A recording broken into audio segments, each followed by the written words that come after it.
All right, so now we're going to talk about pH and the distal convoluted tubule and the collecting duct. So in these two tubules, they contain cells, specialized cells called intercalated cells. And these cells respond to pH changes. And there's two types.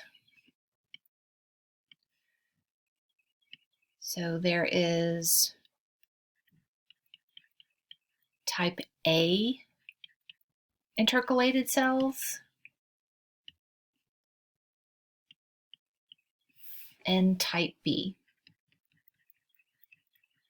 intercalated cells. Type A intercalated cells deal with acidosis. And type B intercalated cells deal with alkalosis. So in these cells, and I'm showing you this is the tubule and this is a cell, an intercalated cell within the tubule.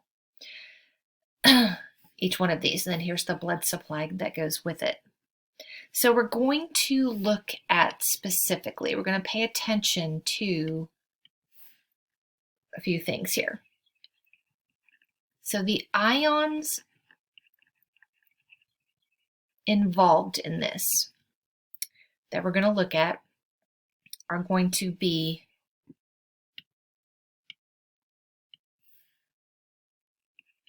hydrogen ions. We're going to keep track of bicarbonate ions. We're going to keep track of chloride ions and potassium ions. Okay? So the thing about type A and type B cells, they both use the same transporters.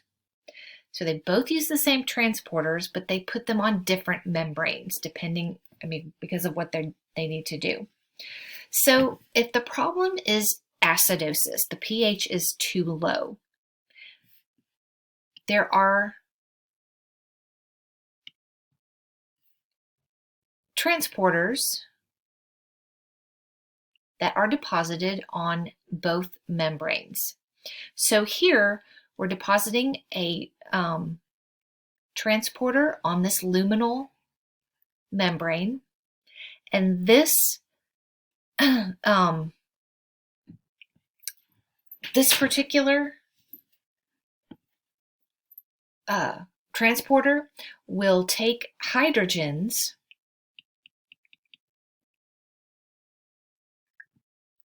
and bring them out into the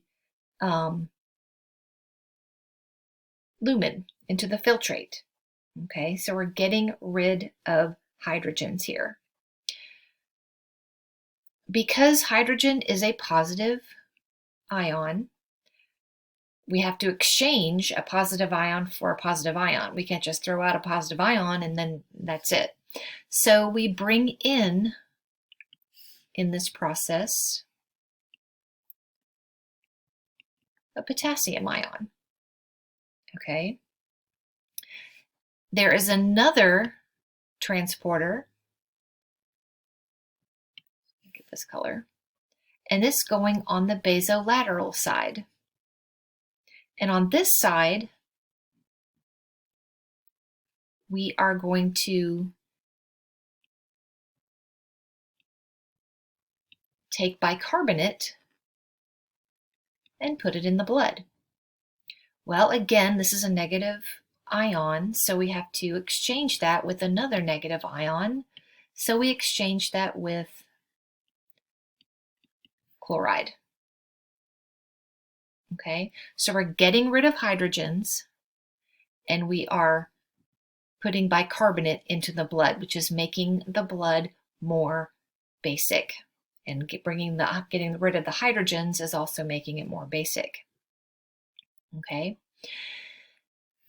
In alkalosis, it's the same transporters, but it's opposite. Okay. So we take this transporter here, the one that was here, the one that was on the basolateral side, and we put it on the luminal side. Okay, this transporter will dump out bicarbonate into the filtrate. Okay, can't just have bicarbonate going out into the filtrate because it is a negative ion, so we have to bring in a negative ion, so we bring in chloride. Okay, so this other transporter then goes to the basolateral side, and we take hydrogens and bring them into the blood. We have to exchange that with another positive ion, so we bring in potassium. Okay, now the potassiums on these two sides, the concentration of potassium changes because in acidosis, when we bring potassium into the cell, it goes through and it goes into the blood. So that will increase potassium concentration. And here we're losing potassium. And potassium is going to continue out into the lumen where the filtrate is. So that's going to decrease potassium concentration. Okay, so depending on the condition of the pH, if it's too high or too low, either type A cells will come into play or type B cells will come into play. And they're going to put in these transporters that will allow either the reabsorption of bicarbonate to make the blood more basic, to raise the pH, or we're going to get rid of bicarbonate in order to lower the pH if we're too basic.